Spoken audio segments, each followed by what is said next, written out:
Hello, sisters and brothers. It is Tuesday of the 16th week of Ordinary Time, and our readings for today's weekday Mass are from the book of Exodus and the Gospel of Matthew.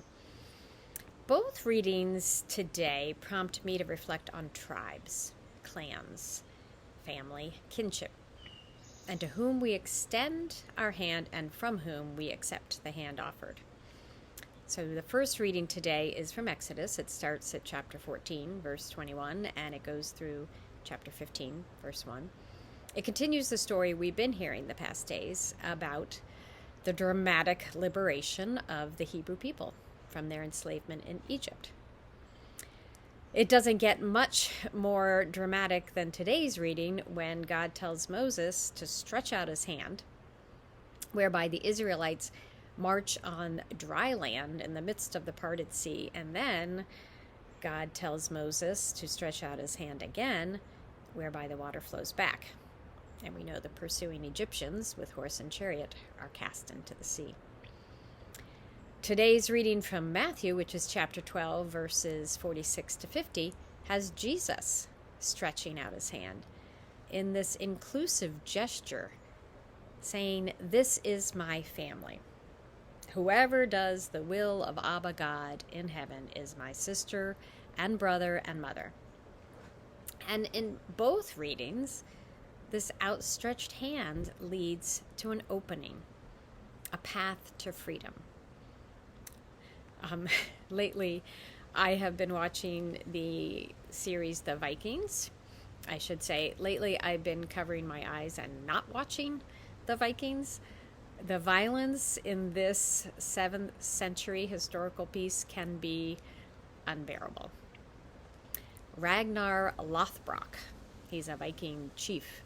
He truly loves his kin.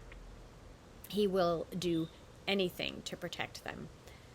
And he will also ruthlessly raid and pillage unsuspecting Anglo-Saxon villages, as well as destroy a few fellow Norsemen who betray him.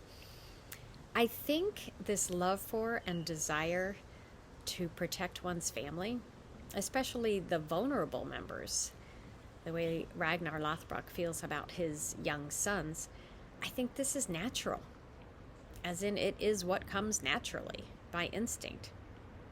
I know in my Irish Catholic clan, I can count on, and I have, and I will count on anyone of the extended family to come to my aid when I need them.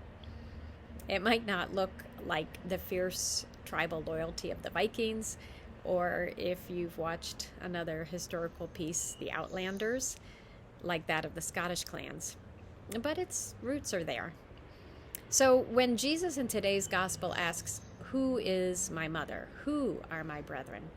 it prompts me to ask the same question of myself. Who do I call my sister and my brother?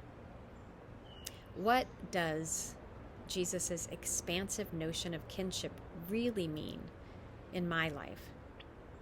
Am I expected to bear that much pain or hold that much grief or have that much love if I see everyone as my sister and my brother?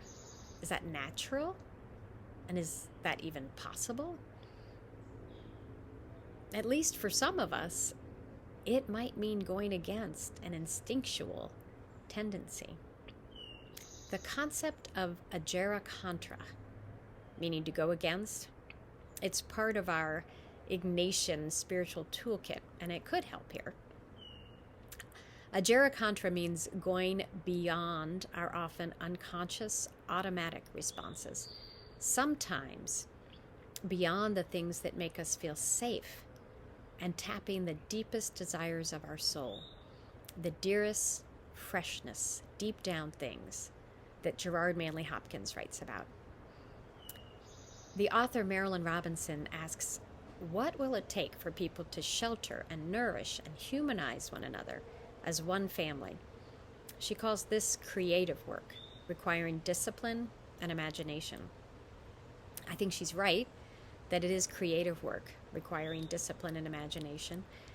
And I would also add that we are powerless I am powerless to shift out of autopilot and do that work without the outstretched hand of God. It was the outstretched hand of God that, through Moses, led the Hebrew people to freedom, and the outstretched hand of Jesus in today's gospel and on the cross that leads us to freedom.